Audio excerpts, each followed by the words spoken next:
ये कहानी एक छोटे से गांव नूरपुर की है, जहां बशीर नाम का एक नहायत सीधा सादा और ईमानदार किसान अपनी बीवी जीनत के साथ रहता था। बशीर के माली हालात बहुत खराब थे। वो गांव के बड़े बड़े जमींदारों के खेतों में दिन रात मजदूरी करता था। कभी खेतों में काम करता और कभी किसी के घर में जाकर सफाई सुथराई कर देता, ताकि घर का खर्च किसी तरह पूरा हो सके। बशीर इतनी मेहनत करता था, लेकिन फिर भी उसके पास इतने पैसे न बच पाते कि वो अपने और अपनी बीवी के लिए 2 वक्त की रोटी का भी अच्छा इंतजाम कर सके। वक्त गुजरता गया और बशीर के हालात मजीद खराब होते गए। एक शाम बशीर अपनी बीवी से कहता है, ज़ेनत, मुझे मुआफ कर दो। मेरी वजह से तुम्हें भी इतनी परेशानियों का सामना करना पड़ रहा है। जैनत ने फौरन जवाब दिया, नहीं जी, आप ऐसा क्यों कह रहे हैं? मैं जैसी भी हूँ खुश हूँ। नहीं ज़ेनत, लगता है मेरी गुर्बत ने तुम्हें भी पैस कर रख दिया है। आप इतने फिक्रमंद क्यों हो रहे हैं? जो कुछ आप कमा रहे हैं, हम उसी में गुजारा कर लेंगे। और अगर आपको इतनी फिक्र हो रही है, तो अब से हम दोनों मिलकर और मेहनत करेंगे। मैं भी आसपास के घरों में कोई छोटा-मोटा काम देख लूंगी।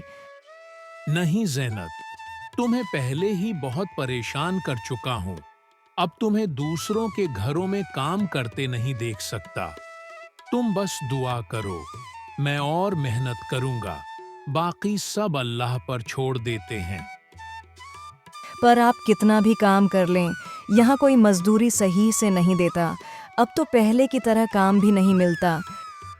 मैं सोच रहा हूँ शहर जाकर काम करूँ।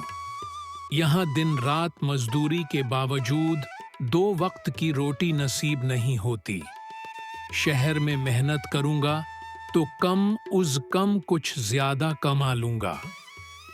जीनत ने उदास होकर कहा, आप शहर चले जाएंगे तो मैं यहाँ अकेली कैसे रहूंगी? मेरे पास आपके सिवा कोई नहीं। मैं समझता हूँ ज़ैनत, लेकिन ये कुछ वक्त की बात है। जैसे ही अच्छी नौकरी मिलेगी, 2 साल में पैसे जमा करके यहाँ कोई दुकान खोल लूँगा, ताकि तुम्हारे पास वापस आ सकूँ। नहीं जी, मुझे ज़्यादा पैसों का लालच नहीं। मैं उसी हाल में खुश हूँ। जीनत, तुम्हारी बात समझता हूँ, लेकिन हमारे हालात देखकर खामोश नहीं बैठ सकता। कुछ ना कुछ करना होगा।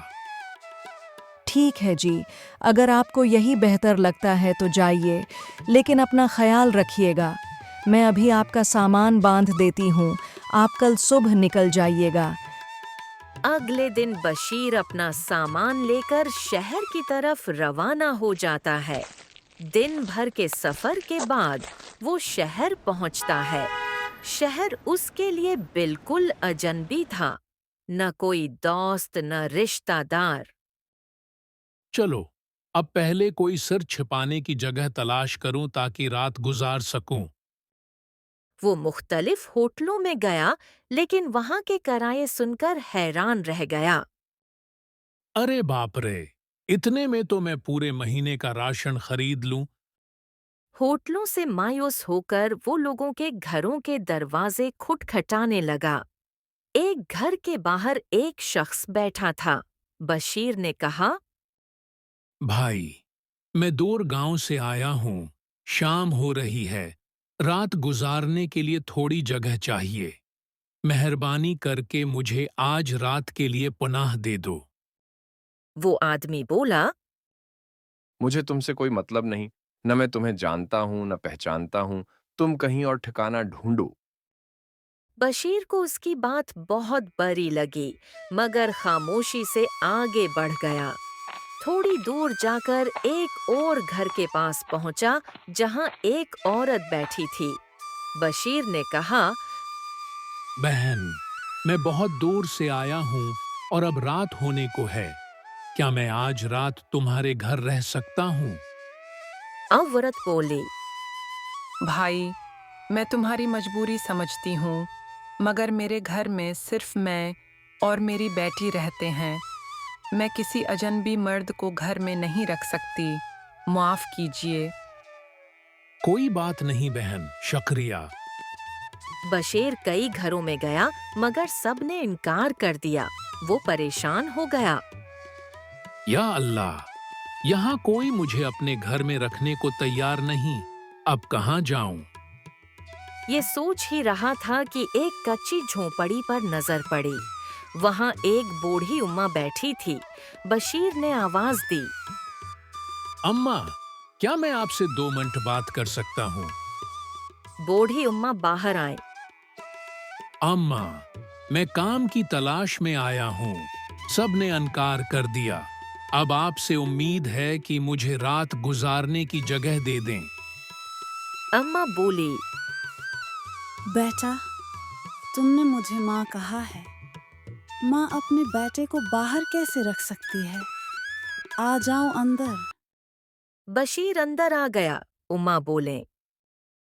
बेटा, जब तक चाहो यहाँ रह सकते हो। अम्मा, आप अकेली रहती हैं? हाँ बेटा, मेरे शौहर फौत हो चुके हैं। एक बेटा था, वो भी परदेस जाकर बस गया। अम्मा, आप फिक्र न करें। अब आप अकेली नहीं हैं। मुझे अपना बेटा समझें। इम्मा खुश हुई और बोले। बेटा, शहर में होशियारी से रहना, यहाँ बड़े ठग हैं। जी उम्मा, ध्यान रखूंगा। अगले दिन बशीर ने शहर में काम ढूंढना शुरू किया और जल्द ही एक सेठ के गोदाम पर काम मिल गया। वो हर काम ईमानदारी से करता, इनकार न करता। सेठ खुश होकर उसकी तनख्वाह बढ़ा देता। बशीर जितना खर्च जरूरी होता इतना करता, बाकी बचाकर एक थैली में रखता। दिन गुजरते गए। एक दिन बशीर सोचता है। जब मैं पूरे 10,000 जमा कर लूंगा तो अपनी बीवी के पास जाऊंगा और गांव में दुकान खोलूंगा। यूं 2 साल गुजर गए और बशीर ने 10,000 रुपए जमा कर लिए। अब ये बड़ी रकम मेरे साथ लिए फिरना खतरा है, कहीं गुम न हो जाए। अम्मा ने कहा। बेटा, शहर के मशहूर जमींदार गयासुद्दीन के पास रख दो। वो बड़े ईमानदार हैं। बशीर ने उम्मा की बात मान ली और गयासुद्दीन के पास पैसे रखवा दिए। जमींदार ने कहा। तुम्हारे पैसे मेरे पास बिल्कुल महफूज रहेंगे, जब चाहो ले जाना। कुछ उरसे बाद बशीर ने बीवी के पास जाने का फैसला किया और जमींदार के पास गया। जमींदार साहब, मेरे पैसे दे दीजिए, मैं गांव जा रहा हूं। जमींदार ने कहा। कौन से पैसे? मैंने तुम्हें कभी नहीं देखा। बशीर हैरान रह गया। साहब, ये वही 10,000 हैं जो मैंने 2 साल पहले आपके पास रखवाए थे। इतनी बड़ी रकम तुम्हारे पास कहाँ से आई और सबूत कहाँ है? जमींदार ने नौकरों को बुलाकर बशीर को धक्के देकर निकाल दिया। बशीर रोता हुआ उम्मा के पास पहुंचा और सारा हाल सुनाया। उम्मा अफसरदा हो गई। बेटा, मुझे माफ कर दो। मेरी वजह से तुमने पैसे वहां रखे। नहीं उम्मा, उसमें आपकी कोई गलती नहीं। बातें हो रही थीं कि पड़ोसन रक्साना आ गई। उसने तरकीब सोची। बशीर भाई, हम गयासुद्दीन को सबक सिखाएंगे। रक्साना ने एक बड़ा संदूक मंगवाया और उसे सिर पर रखकर बशीर और उम्मा के साथ जमींदार के घर गई। घर के करीब पहुंचकर रक्साना ने उम्मा से कहा। इमा, आप बाहर रखें, हम अंदर जाकर पैसे वापस लेंगे। अंदर जाकर रक्साना ने जमींदार से कहा। मैं इकरम ताजिर की बीवी हूँ। शौहर दूर देश गए हैं। ये संदूक हीरों जवाहरात से भरा है। आपके पास अमानत रखना चाहती हूँ। लालची जमींदार खुश हो गया और वादा किया कि इमानत महफूज रहेगी। इतने में बशीर अंदर आया। जमींदार ने अपनी इज्जत बचाने के लिए फौरन बशीर के पैसे वापस किए ताकि रक्साना को अपनी ईमानदारी दिखा सके। बशीर खुशी खुशी अपने पैसे लेकर उम्मा के घर आया और शुक्र अदा किया। रक्साना बोली। भाई, कभी हौसला न हारना। बेईमानी का खेल ज्यादा देर नहीं चलता। फिर रखसाना चली गई और बशीर ने गांव जाने की इजाजत उम्मा से ली। अम्मा, आपका शुक्रिया। आपने मेरी माँ बनकर मेरी मदद की। ये एहसान मैं जिंदगी भर नहीं भूलूंगा। इम्मा मुस्कराकर बोली। बेटा, ये कोई एहसान नहीं, माँ का फर्ज था। यूं बशीर खुशी खुशी अपने गांव लौट गया और अपनी बीवी जीनत के साथ सुकून की जिंदगी गुजारने लगा। गांव बागपुर में अहमद नाम का एक गरीब लड़का अपने बूढ़े वालदेन के साथ रहता था। गर्बत ने उनकी जिंदगी को मुश्किल बना रखा था। न जमीन थी, न घर, न ही खाने का कोई यकीनी जरिया। अहमद दिन भर मजदूरी करता और जो मिलता उसी से वालदीन का पेट भरता। माँ अक्सर शवहर से शिकवा करती। हमारा बेटा दिन रात मेहनत करता है, मगर हमें सुकून नहीं मिलता। हम इस पर बोझ हैं। बाप हमेशा तसल्ली देता। परेशान न हो नुसरत, हमारा बेटा मेहनती है। अल्लाह एक दिन जरूर उसकी तकदीर बदल देगा। अहमद भी यही सोचता कि अगर आज किस्मत साथ नहीं दे रही तो सब्र और मेहनत से एक दिन कामयाबी जरूर मिलेगी। एक दिन वो बड़े जमींदार सरदार करीम के खेत में काम कर रहा था।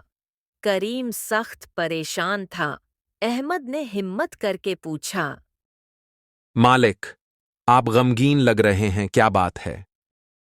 करीम ने कहा।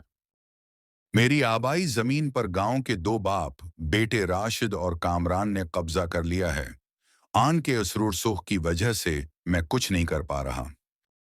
अहमद ने कहा। मालिक, हर मुश्किल का हल होता है। अगर आप इजाजत दें तो मेरे पास एक तरकीब है। करीम चौंक उठा। अहमद ने मंसूबा बताया। करीम ने वादा किया, अगर ये कामयाब हुआ तो जमीन का एक हिस्सा तुम्हारा होगा। अगले दिन अहमद राशिद और कामरान के पास मजदूरी की गरज से गया। नर्म गुफ्तगू और मेहनत से जल्द ही उनका आतिमाद जीत लिया। कुछ दिनों बाद वो खेत का जिम्मेदार बना दिया गया। फिर एक सुबह खेत में पुलिस आई और ऐलान किया कि जमीन से एक लाश मिली है। दोनों बाप बेटे कांपने लगे। अहमद ने मशूरा दिया। पुलिस को कह दो कि ये जमीन तुम्हारी नहीं बल्कि सरदार करीम की है, वरना जेल जाना पड़ेगा। उन्होंने फौरन ऐसा ही किया। पुलिस ने करीम को बुलाया। गांव का सरपंच भी साथ आया। तब अहमद और करीम ने हकीकत सबके सामने रखी कि ये हड्डियां नकली थीं, ताकि उनसे सच अगलवा सकें। आखिरकार दोनों बाप बेटों ने इकरार किया कि जमीन करीम की है। सरपंच ने उन्हें तनबिया करके जमीन वापस करवा दी। सरदार करीम खुशी से बोला। अहमद, आज से ये जमीन का एक हिस्सा तुम्हारा है। तुमने कहा था कि मेहनत का फल जरूर मिलता है। देखो, तुम्हारी किस्मत का दरवाजा खुल गया है। यूं अहमद ने मेहनत और अक्ल से न सिर्फ करीम को जमीन वापस दिलाई, बल्कि अपनी गर्बत की जंजीरें भी तोड़ डालें। मेहनत और सब्र कभी जाए नहीं जाते। मुश्किलात चाहे जितनी भी हों, ईमान और हिम्मत रखने वाला इंसान एक दिन जरूर कामयाब होता है।